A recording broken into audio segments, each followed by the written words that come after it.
Hi friends, welcome to Harini all in one channel. ఈ రోజు అయితే మనం అనప గింజల కూరని సింపుల్ మెథడ్ లో టేస్టీగా ఎలా చేసుకోవాలో చూద్దామండి.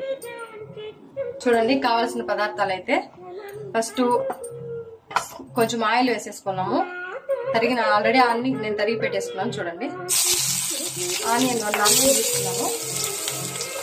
లైట్ గా ఫ్రై చేసుకోవాలండి వీటినంతా.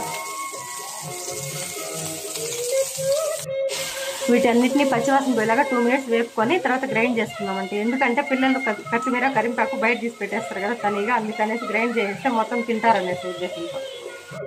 ఈ మసాలాలంతా చల్లారిపోయండి. ఇప్పుడైతే ఫైన్ పేస్ట్ లాగా చేసేసుకున్నాము.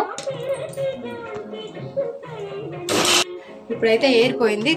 ఓపెన్ చేసి చూద్దాం ఉడికిందా లేదా అనేసి. వావ్, సూపర్ అండి, ఎక్కువగా వచ్చింది గ్రేవీ. ఫైనల్లీ చూడండి ఎంత సాఫ్ట్ గా కుక్ అయిందో.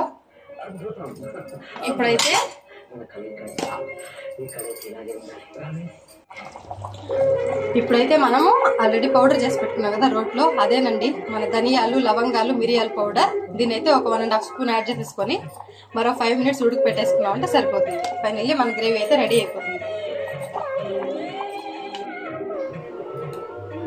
చూడండి, ఫైనల్ గా మన గ్రేవీ అయితే రెడీ అయిపోయింది. చూడండి ఎంత టేస్టీగా ఉందో, సూపర్ అండి. ఒకసారి మీరు ట్రై చేయండి. నచ్చినట్లయితే లైక్ చేసి సబ్స్క్రైబ్ చేయండి ప్లీజ్.